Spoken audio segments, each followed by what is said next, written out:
ओम नारायण नारायण नारायण नारायण। सब मित्र को राम राम। दोस्तों, कल शुक्रवार को दिल्ली में जो 68वां राष्ट्रीय फिल्म पुरस्कार समारोह हुआ, उसमें आशा पारेख जी को दादा साहेब फाल्के पुरस्कार से सम्मानित किया गया। अभी 4 दिन पहले जब ये न्यूज़ निकलकर सामने आई थी कि आशा पारेख जी को दादा साहेब फाल्के पुरस्कार से सम्मानित किया जाने वाला है, तो एकदम से मुझे एक इंटरव्यू याद आया जो मैंने कुछ वर्ष पहले जिसके बारे में मैंने सुना था। मुझे पर्टिकुलरली याद नहीं आ रहा था कि मैंने कौन सी एक्ट्रेस का वो इंटरव्यू था, पर मुझे इतना याद था कि एक 60-70-80 के दशक की वे एक्ट्रेस थी और उन्होंने उस इंटरव्यू में कहा था कि भाई आजकल की जो एक्ट्रेसेस हैं, फीमेल जो महिला कलाकार है, उन्हें स्किन शो करने से कोई प्रॉब्लम नहीं है, पर हमारे समय में ऐसा नहीं था। और इस बात की उन्होंने आलोचना की थी जो कुछ आज पूरा एक वेस्टर्नाइज होते हम जा रहे हैं, उसमें हमारे इंडस्ट्री में कुछ भारतीयता ही नहीं बची है। ये बातें उन एक्ट्रेस ने उस इंटरव्यू में कही थी, वो मैंने कुछ वर्ष पहले सुना था। तो जब आशा पारेख जी को इस पुरस्कार से सम्मानित किया जाने वाला है ये मैंने सुना, तो अचानक से वो बात मुझे याद आ गई और मैंने सोशल मीडिया पर काफ़ी सर्च किया, पर कहीं पर भी कोई आर्टिकल, वो इंटरव्यू, वीडियो, मुझे अलग अलग टैग्स लगाकर अलग अलग बातें मैंने गूगल पर सर्च की, पर कुछ मिला नहीं। पर एक आर्टिकल मुझे मिला इंडिया टुडे का। हालांकि वो आर्टिकल भी इंडिया टुडे आर्काइव्स में था और 4 दिन पहले इंडिया टुडे ने अपने आर्काइव्स से निकाल कर उस आर्टिकल को पोस्ट किया है। पता नहीं उसे आर्काइव में क्यों डाल दिया गया था, वो पब्लिक क्यों नहीं था, पता नहीं। पर ये एक इंटरेस्टिंग चर्चा है, इंटरव्यू है, जिसके बारे में चर्चा होनी चाहिए, ऐसा मुझे लगता है।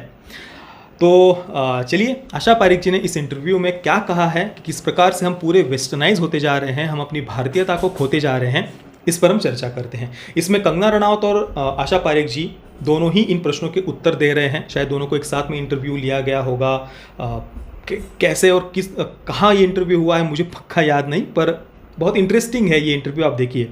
तो सबसे पहला प्रश्न है, how has the perception of beauty change since 70s? 70 के दशक की दृष्टि से आज सुंदरता की तरफ देखने का जो हमारा दृष्टिकोण है, वो कैसे उसमें बदलाव आया है। इस पर कंगना रनौत ने भी उत्तर दिया है। वो मैं सारे उत्तर नहीं पढ़ूंगा क्योंकि बहुत लंबा हो जाएगा फिर वीडियो। इस पर आशा पारेख जी ने क्या कहा है, देखिए। I think the reason for this is that we have become westernised. हम पूरी तरीके से आज पश्चिमी सोच वाले होते जा रहे हैं। We are no longer Indian. हम में वो भारतीयता बची ही नहीं है। And that's the unfortunate part. Many girls have size 0 figures because they have to wear western dresses which won't look good on plump women. आजकल जो साइज 0 का पूरा एक पता नहीं, जो एक ज़बरदस्ती पुश किया जा रहा है ना, ये साइज 0 फिगर होनी चाहिए वगैरह वगैरह, फिर यही लोग बॉडी शेमिंग की बातें करते हैं, ये एक अलग बात है। पर यही लोग साइज 0 साइज 0 साइज 0, ये बहुत आपने सुना होगा जो ऐसे वेस्टर्न माइंडसेट वाले लोगों के मुंह से। इस चक्कर में कई सारे बच्चों ने अपने शरीर को कैसे ख़राब कर लिया है। कुछ एक्ट्रेस की मृत्यु भी हुई है, ये भी हमें सुनने में आया है। अभी कुछ महीने पहले ही मुझे जितना याद है, कर्नाटक की ही एक एक्ट्रेस थी, उनकी मृत्यु हो गई थी। पर फिर भी ये इंडस्ट्री एक पर्टिकुलर किसी फिगर को उन्होंने ऐसा एक, ये हमारी आदर्श फिगर है, इसको हम परफेक्ट कहेंगे, और फिर यही इंडस्ट्री बॉडी शेमिंग के नाम से छाती कूटती है। और उस बॉडी शेमिंग के एजेंडा भी, उसके पीछे एक बहुत भयानक एजेंडा है। ये बॉडी शेमिंग का जो पूरा ये लोग जो कंसेप्ट लेकर के आए हैं ना, एक बहुत भयानक मानसिकता है उसमें, वोकिज़म की, लिबरल्स की। उस पर मैंने अलग से इस वीडियो में चर्चा की हुई है, प्लीज़ आप ये वीडियो पूरा ज़रूर देखना। तो देखिए, आशा पारेख जी ने कितनी सुंदर बात कही कि हम में वो भारतीयता आज बची ही नहीं है, वेस्टर्न होते जा रहे हैं हम। मतलब आज से 70-80 के दशक की आप एक्ट्रेसेस देख लीजिए, कहीं पर भी वो ज़बरदस्ती हमें बस हड्डियों का पुतला होना चाहिए, ये उसके पीछे ऑब्सेस्ड नहीं थे उस समय की एक्ट्रेसेस या इंडस्ट्री। हर एक एक्ट्रेस की अपनी एक अलग पहचान थी। स्मिता पाटिल से लेकर के हेमा मालिनी, आप कई सारे अलग अलग एक्ट्रेसेस को इसमें देख सकते हैं। इसके बाद अगला प्रश्न है, how has the trend of size 0 change things? ये जो साइज 0 का ट्रेंड है, ऑब्सेशन है, इसने कैसे कई सारी चीज़ों को बदल दिया है। इस पर आशा पारेख जी ने कहा, I think Indian man use to like buxom woman. Buxom जो भी है, अभी मैंने भी पहली बार ये शब्द सुना। इसका अर्थ होता है एक कर्वी फिगर वाली महिला, जो भी है आप समझ लीजिए। Our saris are supposed to be draped around a figure that has bottom as well as something on top. I am being blunt and should not say this, but when you are skinny, it's like the sari has been wrapped around a stick. जब मतलब आज जो size zero का obsession है, इस कारण से जब साड़ी पहनी जाती है तो ऐसा लगता है किसी एक क्या स्टिक के ऊपर साड़ी उसको पहना दी हो। इस पर कंगना रनौत ने कहा the sari it self is a such टीजिंग thing because it's transparent thing, it is transparent with a small little blouse and your tummy showing. You don't really have to wear a bikini and shorts to catch the attention of a man. Every man without exception thinks that the sari is the sexiest outfit, so there must be some reason for it. पता नहीं, मतलब मैं इन सब बातों से थोड़ा सा disagree करूँगा। मतलब ये जो है ना, कहा है कि to catch the attention of a man, वो अटेंशन क्यों कैच करना है? मतलब बिकनी पहनकर भी सही या साड़ी पहनकर ही सही, या जो भी उन्होंने कहा कि a small little blouse, tummy showing, किसी का अटेंशन कैच करने के लिए कपड़े क्यों पहनना है किसी महिला को? अगर ये मानसिकता है तब तो भाई आप अपने आप को एक ऑब्जेक्ट की तरह प्रेजेंट कर रहे हैं और आपका पूरा उद्देश्य ही किसी मैन का, किसी पुरुष का उसको अपनी तरफ आकर्षित करना हुआ ना। वो क्यों करना है? ये इससे मैं बिल्कुल डिसएग्री करूँगा। किसी भी स्त्री को अपने आप को कोई भोग की वस्तु बनाकर प्रेजेंट नहीं करना चाहिए। जो जैसा है, ईश्वर ने हमें जैसे बनाया है, ना साइज ज़ीरो के पीछे ऑब्सेस्ड होना चाहिए और ना ही किसी सो कॉल्ड इंडस्ट्री ने जो फिगर का एक परसेप्शन सेट किया हुआ है, ना ही उसके पीछे ऑब्सेस्ड होना चाहिए। भाई जैसे हैं वैसे हैं, ठीक है ना। जीवन में और बहुत सारी ऐसी बातें हैं जिन पर हमें फोकस करना चाहिए। किसी का अटेंशन पाने के लिए आप कुछ कर रहे हैं, इसका मतलब आपने अपने आप को एक भोग की वस्तु बना दिया किसी के लिए। क्यों किसी की भोग की वस्तु बनना? मतलब आपने अपने आप को कितना छोटा बना दिया है कि आप अपने आप को एक भोग की वस्तु की तरह प्रेजेंट कर रहे हैं। मैं इस बात से डिसएग्री करूंगा यहाँ पर हाँ, ऊपर जो आशा पारिक जी ने बात कही थी कि हम भारतीयता खोते जा रहे हैं, वेस्टर्न होते जा रहे हैं, वो एक बिल्कुल सटीक बात मुझे उनकी लगी। इसके बाद अगला प्रश्न है, and how is the grooming different from what was done at that time? Asha Parekh ji ka it's not changed much as we had makeup men and hairdressers even then. In fact, we had very complicated hairstyles in our time. Everyone had a different style and only the hero and heroine had a makeup artist and hairstylist. The rest of the crew had one makeup man. What we didn't have back then was the trend of men having hairdressers. It's quite shocking to see men with hairdressers on the sets now. They keep combing their hair.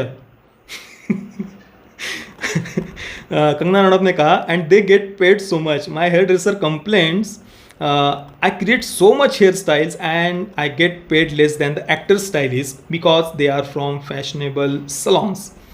During one of my shoots, the actor had barely inch long hair and the hairdresser kept fuzzing with it.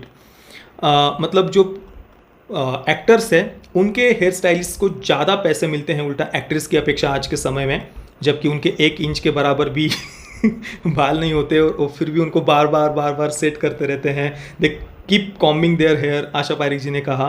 अगला प्रश्न है, how important is fair skin now? Kangana Ranaut कहती है कि I think it remains an obsession. Asha Parekh ji ने कहा it wasn't important, वो कोई ज़रूरी नहीं है। A dark girl can be very beautiful. Smita Patil was never fair, neither is Shabana Azmi. There are some many of them I can point to. They were not very fair but they were such great artists. You couldn't help but be dumbfounded on seeing them perform on screen. मुझे इस पर आशा पारिक जी का उत्तर बिल्कुल सटीक और सही लगा कि केवल बाहर आपकी चमड़ी कैसी है उसके आधार पर सुंदरता निर्भर नहीं होती उस पर। उन्होंने स्मिता पाटिल, शबाना आज़मी उनका उदाहरण दिया। और सबसे बड़ी बात तो ये जो गोरी चमड़ी के पीछे जो ऑब्सेशन है वो इस इंडस्ट्री में सबसे ज़्यादा हमें दिखाई देता है। हालांकि ये इंडस्ट्री ही आज दूसरों को सेक्सिस्ट और रेसिस्ट होने का सर्टिफिकेट बांटती है, पर ये ऑब्सेशन इसी इंडस्ट्री में सबसे ज़्यादा है और जो हम बार बार देखते भी हैं, पर ये समाज को सर्टिफिकेट बांटते हैं। अगला प्रश्न है, is there an emphasis on cosmetic surgery now? Asha Parekh ji ने कहा you shouldn't play with your body, आपको अपनी बॉडी के साथ बिल्कुल भी खिलवाड़ नहीं करना चाहिए। जो आजकल कॉस्मेटिक सर्जरी, प्लास्टिक सर्जरी और जो कुछ बोटॉक्स वगैरह जो भी कहा जाता है, जो बॉडी शेमिंग का ज्ञान आजकल के एलिट्स वोक्स देते हैं ना, वही सबसे ज़्यादा ये प्लास्टिक सर्जरी और बोटॉक्स और क्या नहीं फलाना ढिमका, यही लोग सबसे ज़्यादा करते हुए आपको दिखाई देंगे। और फिर समाज को ज्ञान बांटेंगे सो कॉल बॉडी शेमिंग के ऊपर। किसी एक्ट्रेस जिसका वजन ज़्यादा है उसके साथ न्यूड फोटो शूट करेंगे और समाज को बताएंगे कि देखो देखो हम बॉडी शेमिंग के विरुद्ध लड़ रहे हैं। ये लोग बॉडी शेमिंग के विरुद्ध नहीं लड़ रहे, ये इतने आत्मग्लानि से भरे हुए हैं कि अपनी उस ग्लानि को दूर करने के लिए ऐसे कुछ सो कॉल्ड कैंपेन वगैरह चलाते रहते हैं। और इसके पीछे भी मैंने कहा ना, एक बहुत इनका कुछ अलग ही एजेंडाज है वोक्स के, बॉडी शेमिंग की इस पूरे कंसेप्ट के पीछे। उस पर प्लीज़ मेरा ये वीडियो आप ज़रूर देखना। The effects are temporary and you don't know what will happen after a period of time. The reaction में come years later. You have to respect what God has given to you. ईश्वर ने हमें जो दिया है उसका हमें सम्मान करना चाहिए।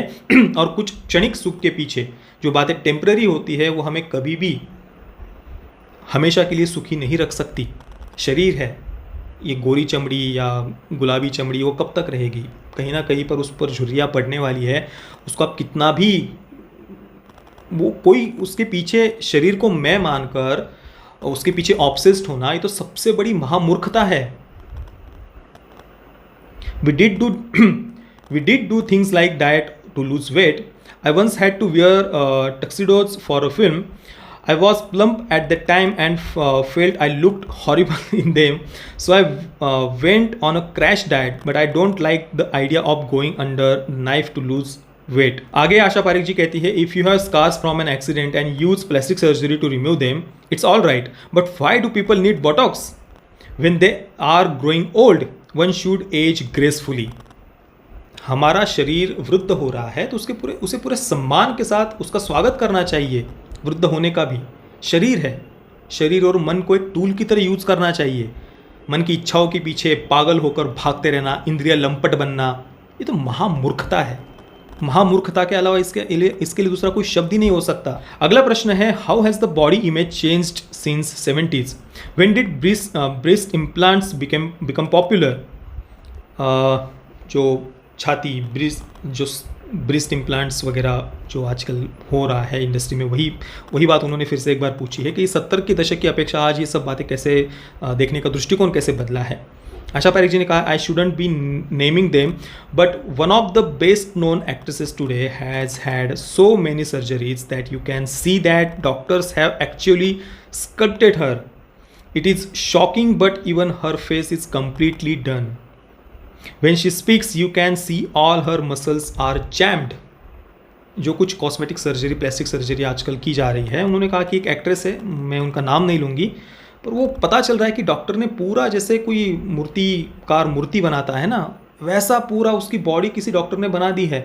वो जब बात भी करती है तो वो मसल्स कैसे जाम हो गए हैं चेहरे के, वो हम देख सकते हैं। आगे आशा पारेख जी कहती है, Indian clothes look nice if you have a little bit of flesh. It's sad that our saris and salwar kameez which looked so fabulous are now considered outdated. भारतीय जो परिधान है वो हमारा वज़न ज़्यादा भी हो तो भी उस पर बहुत सुंदर लगते हैं। उन्होंने आगे कहा है कि ये बहुत ज़्यादा दुखद है कि सलवार कमीज़ जो इतने ज़्यादा सुंदर लगते हैं उन्हें आज आउटडेटेड माना जा रहा है. द ड्रेसेस वोन नाउ आर नॉट अवर्स. आजकल जो कपड़े पहने जा रहे हैं वो हमारे नहीं हैं. And if you are wearing a dress, कोई वेस्टर्न कपड़े के बारे में वे कह रही हैं कि अगर आप ऐसे कुछ कपड़े पहन रहे हैं जो हमारे नहीं हैं और अगर आपका वज़न ज़्यादा है तो you will look obnoxious. I see some very fat people wearing tight dresses and they look really terrible. और देखिए इसमें कोई बॉडी शेमिंग की बात नहीं है, आशा पारेख जी ने कोई बॉडी शेमिंग की बात नहीं की है. जो सच है वो हमें स्वीकार करना चाहिए. और ये बस बॉडी शेमिंग के नाम से छाती कूटना और फिर cosmetic surgery, plastic surgery, Botox वगैरह के पीछे ऑब्सेस्ड होना, और अगर कोई आशा पारेख जी जैसी कोई एक्ट्रेस सच कहती है तो उनको टारगेट करना कि भाई देखो देखो बॉडी शेमिंग कर रहे हैं, हमें जो पहनना है वो हम पहनेंगे. वो किसी को मना नहीं कर रहे, पर अगर उनको किसी परिधान की, वेस्टर्न ड्रेसेस की उनको अगर आलोचना करनी है तो उसका हमें बिल्कुल सम्मान करना चाहिए. पर अगर कोई, आप देख लीजिए, अगर कोई वेस्टर्न कपड़ों की अगर आलोचना करता है भारत में तो ये जितने भी वोक्स है, लिबरल्स है, एलिट्स है, वो ऐसे लिंच करने के लिए आ जाते हैं. नोच नोच कर खाने लग जाते हैं उस व्यक्ति को कि तुमने वेस्टर्न कपड़ों की आलोचना कैसे कर दी। हालांकि यही लोग अपनी फिल्मों में हमेशा भारतीय परिधान पहनने वाले कैरेक्टर्स को, फिर वो चाहे स्त्री हो या पुरुष हो, उनको हमेशा ही निगेटिव दिखाते हैं। हमेशा भारतीय परिधान को वो कंजर्वेटिव, रिग्रेसिव, पेट्रियार्कल, घिनौनी, दकियानोसी, पिछड़ी हुई सोच वाला दिखाने का प्रयास करते हैं। पर आप वेस्टर्न कपड़ों की आलोचना नहीं कर सकते भारत में। पर मुझे बहुत प्रसन्नता हुई आशा पारिक जी ने जो बात यहाँ पर कही है। अगला प्रश्न है, how has the sense of fashion and clothing changed. इस पर आशा पारिक जी ने कहा है कि बहुत ज़्यादा बदल गया है फैशन सेंस आजकल। Girls don't wear saris now. हालांकि इस बात से मैं डिसएग्री करूँगा। ये कुछ एलिट सोसाइटी में हो सकता है कि लोगों ने बिल्कुल ही साड़ी पहनना छोड़ दिया हो, पर आज भी अगर आप भारत के गांव में, केवल गांव में ही नहीं, आप शहरों में भी जाकर देख लीजिए, ज़्यादातर जो मध्यम वर्गीय परिवार है आज भी लोग साड़ी पहनते हैं, ऐसी बात नहीं है। हालांकि हाँ, बदलाव तो हुआ है और ये बदलाव के लिए ये इंडस्ट्री ही सबसे ज़्यादा जिम्मेदार है। कुछ ऐसी एक्ट्रेसेस को फैशन सिंबल की तरह वो उन्होंने ज़बरदस्ती मीडिया के माध्यम से सामने रख दिया है, जिन्हें कोई पूछता नहीं है। ये केवल मीडिया में उनके लिए हाइप बनाई हुई है। ये फैशन सिंबल है, ये फैशन आइकन है, ये यहाँ पर स्पॉट हुआ, वो वहाँ पर स्पॉट हुआ। और वो जहाँ पर स्पॉट होते हैं वहाँ पर जो विचित्र कपड़े पहने हुए होते हैं, भाई लोग छोड़िए, कुछ मतलब लोगों को कोई मतलब नहीं है यार आप लोग क्या करें। और लोग बिल्कुल भी इनके सो कॉल्ड फैशन सेंस के पीछे ऑब्सेस्ड नहीं है। ये सोशल मीडिया के कारण बहुत सारा बदलाव आया है। शायद ये जब ये इंटरव्यू हुआ होगा तब इतना ज़्यादा सोशल मीडिया पर लोग नहीं होंगे, पर आज सोशल मीडिया के कारण ये जो बॉलीवुड की जो लाइफस्टाइल है वो जिस प्रकार से लोगों के सामने एक्सपोज हो गई है ना, लोग नहीं देखना चाहते ये सब कुछ। वो विचित्र कपड़े, उनकी विचित्र एक्सेंट, वो जिस प्रकार से बातें करते हैं, लोग एक सेकंड के लिए भी वो नहीं देखना चाहते।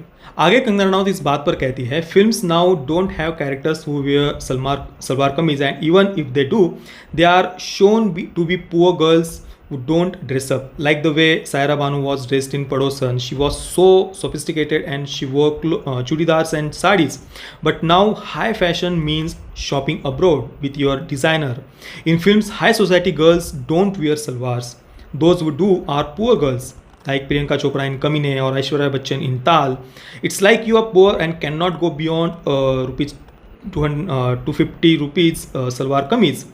मतलब आजकल जो भारतीय परिधान है उसे गरीबी की परिभाषा बना दिया है। अगर आपको किसी कैरेक्टर को गरीब दिखाना है, और यहाँ पर उन्होंने केवल गरीबी की बात बोली है, पर जैसे कि मैं हमेशा कहता हूँ, केवल गरीबी नहीं, किसी कैरेक्टर का अगर आपको भद्दे से भद्दे तरीके से मजाक उड़ाना है, उसको रिग्रेसिव, कंजर्वेटिव, पेट्रियार्कल, घिनौनी सोच वाला दरिंदा, मॉन्स्टर, अत्याचार करने वाला, निगेटिव कैरेक्टर, विलन, पिछड़ी हुई सोच वाला, दकियानूसी सोच वाला, जिस कैरेक्टर को आपको हर प्रकार से ह्यूमिलेट करना हो, उसको भारतीय परिधान में दिखाया जाता है।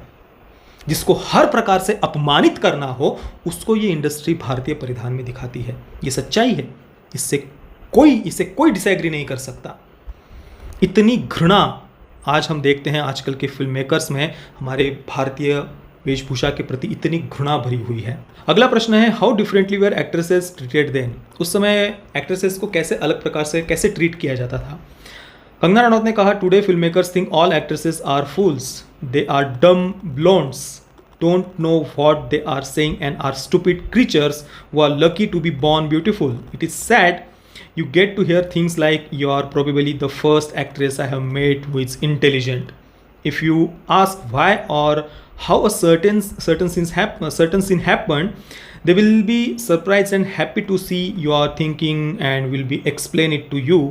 But the perception is that you don't understand anything and you just want to know who is the hero, how much money you are getting and who is dressing you.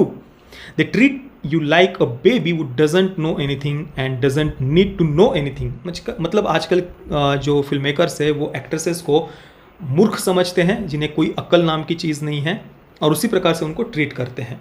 अगर वो किसी सीन को लेकर प्रश्न पूछ रही थी कि भाई ये सीन ऐसे क्यों हुआ, तो उनसे कहा जाता है कि हाँ, तुम तो पहले एक्ट्रेस हो जिसको मैंने इतना बुद्धिमान देखा है, जिसने इस प्रकार का प्रश्न पूछा।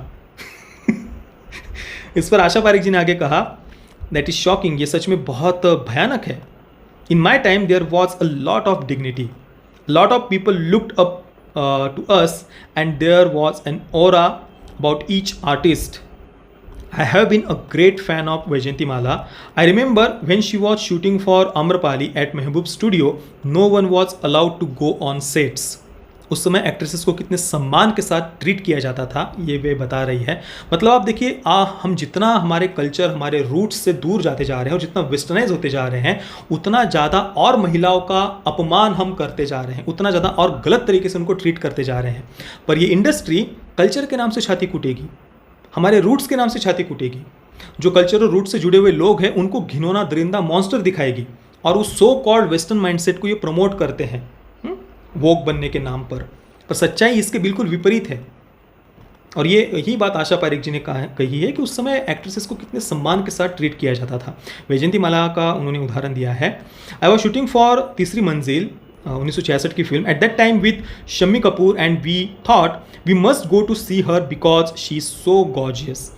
We couldn't just buzz on the sets because she didn't allow anyone. She just took our breath away. She was so gorgeous. Figure looked like a sculpture standing in front of us. People looked up to these stars when they saw them. When Madhubala arrived on sets, a hushed whisper would descend on everyone. That was the kind of aura the stars carried at that time. ऐसी एक व्यक्तिमत्व ओरा प्रभाव उस समय के कलाकारों में था। आगे कंगना रनौत ने कहा है कि today the way director treats my hero is not the same as he would treat me. It's because the hero is like family to the filmmaker with an understanding that they have worked together for 15 years and will be together for the next 15 years. The actresses though are flavors of the season. Here today, gone tomorrow. The life of an actress has become very short and most don't last for more than 3 to 5 years. It is very unlike your time when actresses worked up for 3 decades. Madhuri Dixit was the last one but even she had 20 years.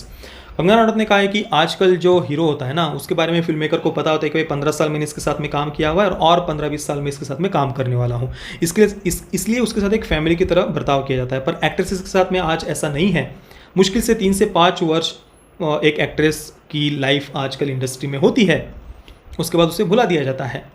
और आगे कंगना रनौत ने कहा है कि ये बहुत दुख की बात है कि आपके समय में एक एक्ट्रेस 3 से 4 दशक तक इंडस्ट्री में होती थी और माधुरी दीक्षित आखिरी ऐसी एक्ट्रेस है पर फिर भी वे भी केवल 2 दशक तक ही इंडस्ट्री में एक्टिव रही. इस पर आशा पारेख जी ने कहा है फिल्म मेकर्स रिस्पेक्टेड अस. उस समय फिल्म मेकर्स हमारा सम्मान करते थे. It was a different time all together. It was like a family and emotional tie. There was a lot of camaraderie in the unit. So much so that when a film ended, we would all be very upset at the thought that we would spread out again. Now it depends on the films. If your film clicks, you are on top. आशा पारेख जी स्वयं 4 दशक तक film industry में active थी. थोड़ा सा मैं और समय लेना चाहूँगा. कंगना रनौत ने आगे कहा है कि earlier it was never just about the hero. Today the hero selects 4 girls of these whoever is available gets the part. That's why actresses who don't even know the language are on the top. It is because she required just for a song and a few funny scenes. So it's easy to replace her. Who could have replaced Asha or Hema or Sharmila? आजकल actresses को बस कुछ इक्के दुक्के गाने के लिए ही use किया जाता है और इस कारण से जिनको लैंग्वेज भी नहीं, हिंदी भाषा भी नहीं आती, ऐसी एक्ट्रेसेस आज टॉप पर है. पर आशा पारेख जी या हेमा मालिनी जी या शर्मिला टैगोर इनको कौन रिप्लेस कर सकता था? ये पॉसिबल ही नहीं था. That's how you last 30 years, have a strong fan following and relationship with people. That is how you command respect. It isn't the same now. You will still go back and relive so many of your great performances, but now heroes are so insecure that they cut all your scenes. For fashion, all YouTube kept saying was there was no hero, so how could they put so much money in such a film? आशा पारेख जी ने आगे कहा, in our time too there were few heroine centered films, but we did have our individual styles. Everybody in the industry right now is so insecure, not just heroes. It is because all are trying to run fast and get the maximum mileage. So everyone is running and grabbing things, but it is commendable how you face the media today. It's madness. I don't know how much stress all of you go through. I don't think I would have been able to cope with such pressure. तो कुल मिलाकर ये पूरा interview था। काफ़ी interesting बातें इसमें चर्चा हुई है, इसी कारण से मैंने इस पर ये अलग से पूरा वीडियो बनाया। आप सब मित्रों के इस पूरे विषय पर क्या विचार है, मैं ये जानना चाहूँगा नीचे कमेंट में। प्लीज़ आप सब मित्र अपने अपने जो विचार है इस पूरे विषय पर मुझे ज़रूर बताना। ये वीडियो देखने के लिए आप सभी मित्रों का बहुत बहुत धन्यवाद। जय श्री राम, वंदे मातरम।